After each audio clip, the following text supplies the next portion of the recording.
Alors, quand vous avez une entreprise comme Workday face à vous, bien de manière générale, il faut toujours poser la question de savoir par rapport au cycle de vie de la compagnie, où est-ce qu'elle se retrouve.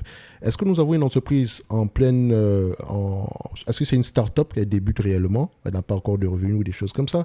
Est-ce qu'elle est en pleine croissance? Et en pleine croissance ici, le revenu ne compte, les bénéfices ne comptent pas réellement. Il faut regarder peut-être le price to sale, le price to gross margin, ce genre de choses-là. Est-ce qu'elle a en maturité? Donc là, on a tendance à voir les free cash flow, les bénéfices, etc. Est-ce que c'est le déclin? Donc, au niveau, quand un business est en déclin ici, il faudrait peut-être prêter plus attention aux actifs nets, d'accord? Donc, histoire ici de se protéger parce que l'activité principale est en train de mourir. Donc, toujours vous poser la question. Et donc, quand on prend ici une entité comme, une compagnie comme, comment elle s'appelle encore? Workday, on doit se poser cette question-là, ok? Où en sommes-nous au niveau ici au niveau ici du cycle du business de cette compagnie. Et donc, pour moi, je pense que nous sommes au niveau de la croissance. Et donc, il est normal ici de remarquer, il est normal ici de ne pas voir des bénéfices nets. Donc, Workday, c'est Workday. Il est normal ici que l'entreprise ne génère pas des bénéfices nets ou bien des free cash flow. De préférence, quand on est sur ce genre de cycle-là, je préfère une entreprise qui s'autofinance. OK? Même si elle n'a pas de free cash flow élevé, d'accord? Je préfère au moins qu'elle génère des cash flows opérationnels et au moins équivalents aux dépenses opérationnelles. Faites également attention aux dépenses à la dépense en capital. Faites également attention aux entreprises qui vous mentionnent qu'elles ont des free cash flow alors qu'elles n'en ont juste pas du tout. Donc, il faut toujours regarder le free cash flow par rapport en ajustant le stock-based compensation. Revenu est croissant, on aime ça. Gross margin, de plus en plus élevé, c'est également bien. Marge EBITDA, de plus en plus élevée. Vous voyez que l'entreprise, depuis à peu près 2020, l'entreprise a commencé à être opérationnellement rentable. Opérationnellement, d'accord? Parce que EBITDA n'est pas synonyme de bénéfice.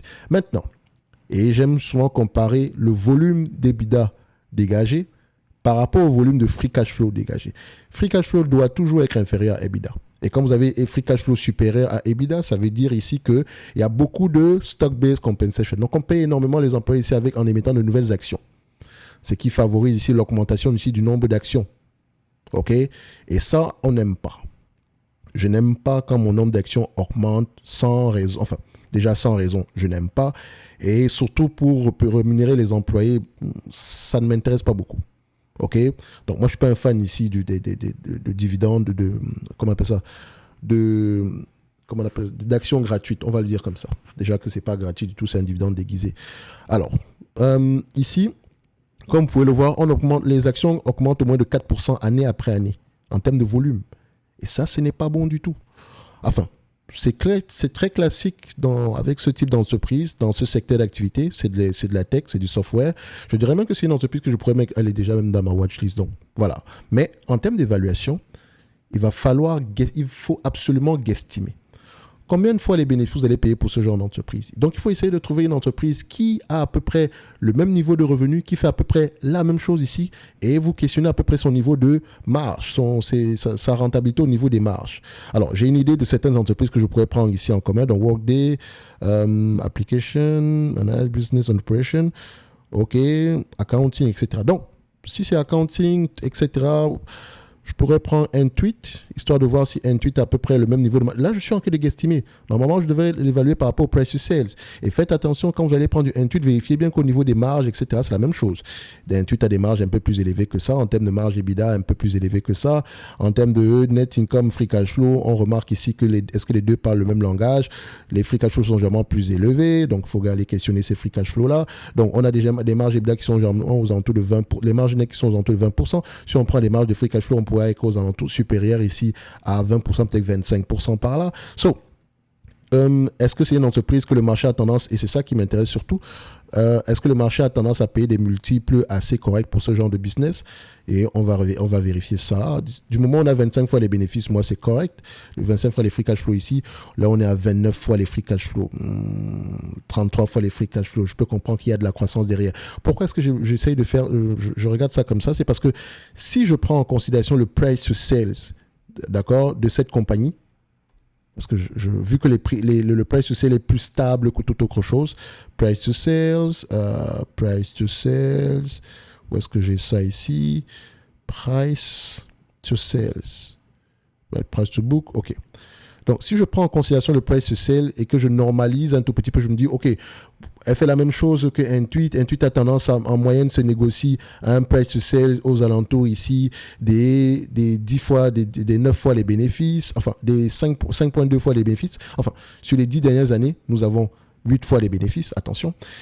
Alors que de l'autre côté, elle a des price to free cash flow de 30, c'est pas bon. J'aimerais avoir une certaine moyenne. OK? Et pour ça, je vais peut-être prendre une entreprise qui est, c'est pas la même chose, mais c'est également dans le domaine du software. Donc, vous voyez que je suis en train de faire la guesstimation au maximum. Quoique je pourrais également aller regarder, vu que c'est une entreprise américaine, je check aux alentours des États-Unis. Je vais aller regarder ici tout ce qui concerne la tech. Si c'est de la tech, je regarde au niveau des softwares et je vais vérifier combien de fois les bénéfices on paye déjà en termes de PER. Combien est-ce qu'on paye pour ce genre d'entreprise? 26 fois en médiane, c'est parfait, ajusté, voilà, c'est déjà une bonne chose. Et quand je viens ici, au niveau du price to sales, on a combien? Price to sales, on a à peu près, ça se négocie en tout de 2,5 fois les revenus. D'accord? 2,5 fois les revenus. Donc, normalement, pour ce genre de business, je ne paierai pas plus de 2,5 fois les revenus. OK? Ça, c'est la moyenne du secteur, tous les softwares pris en commun. OK? Donc, on pourrait aller voir ça ici si je regarde sur Adobe, c'est combien? Price to sales, parce que je sais qu'Adobe a tendance à se négocier à un prix qui sera un price to un PER aux alentours ici de 30 fois de 25 fois les bénéfices, donc ça peut être correct. On a à peu près le même niveau de rentabilité. Donc ici, on paye 7 fois. OK. Donc c'est 7 fois à ce niveau. On a combien? Parce que là, je dois guestimer. Je n'ai pas le choix, les amis. Je n'ai vraiment pas le choix de guestimer sur ce genre d'entreprise. Parce qu'on pourrait avoir des bénéfices de plus en plus élevés. OK. Prenons ça. On va se dire ici que bon. En prenant en considération 7,5 fois les revenus, on exagère quand même.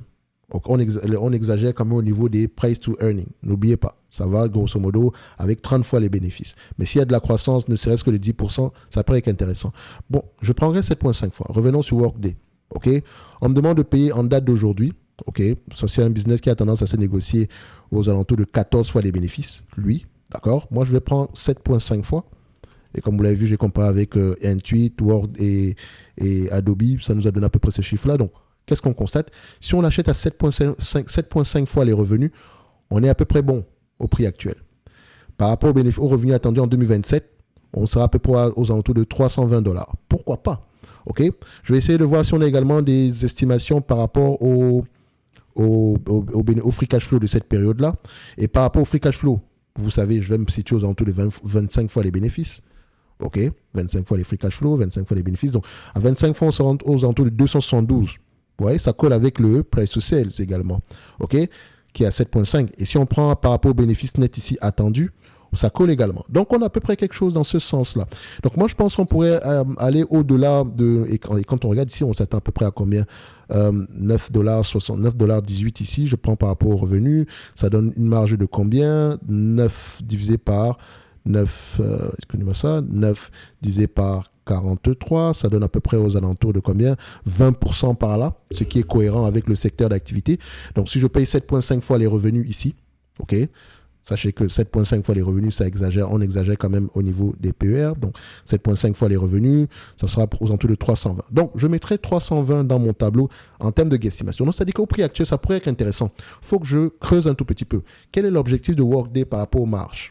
Le management s'attend à des marges de combien? En quelle année? Est-ce généralement, ils vont mettre au long terme, etc. Qu'est-ce que l'entreprise fait? Est-ce que le business me parle? Quelle est la taille du marché, etc., etc. On a un ensemble de questions à poser derrière. Mais Workday au prix actuel, c'est intéressant. Déjà, je remercie l'abonné qui me l'a mentionné ici. Et donc, je viens dans information et technologie. OK. Je mettrai à peu près, nous avons un target de 320. Donc, pour ceux qui retrouveront la vidéo, imaginez que vous êtes intéressé par cette compagnie. Donc, on va chercher Workday ici. Donc, on sera à peu près à un prix de combien? Excusez-moi, 320. Donc, je reviens ici. je cherche Workday, je mets 320. Donc là, quand je cherche une entreprise, si j'ai besoin d'idées, je peux directement voir ici que Workday peut être intéressante au prix actuel. Et là, je vais creuser un tout petit peu plus. Ça, ce n'est que mon avis et non un conseil d'investissement. Comme d'habitude, je me réserve le droit de me tromper. Si vous voulez avoir accès à cette watchlist avec mise à jour des prix, vous avez le lien en description de la vidéo. Vous avez 4 niveaux au niveau du service Top Premium. OK? Et pour ceux qui veulent monter en compétence par rapport au stock picking ici, donc en compétence et en confiance, ceux qui veulent réellement apprendre à faire du stock picking, parce que ce qu'on fait présentement, c'est l'analyse quantitative. Ça ne vaut pas une analyse fondamentale, d'accord? Le stock picking, c'est un peu plus profond que ça. Il nous manque beaucoup d'informations pour ne serait-ce que acheter cette compagnie. OK? Mais les chiffres nous intéressent déjà. On sait déjà quel type de questions on va avoir tendance à poser en lisant les rapports financiers. Donc, vous avez le lien. Vous pouvez réserver un appel pour qu'on en parle ici, histoire de voir si l'accélérateur pourrait répondre ici à vos attentes. OK? Je vous laisse le lien en description de la vidéo pour réserver un appel. Alors, pour cette compagnie Workday, pourquoi pas commencer à regarder un tout petit peu au-delà des chiffres au prix actuel. Merci.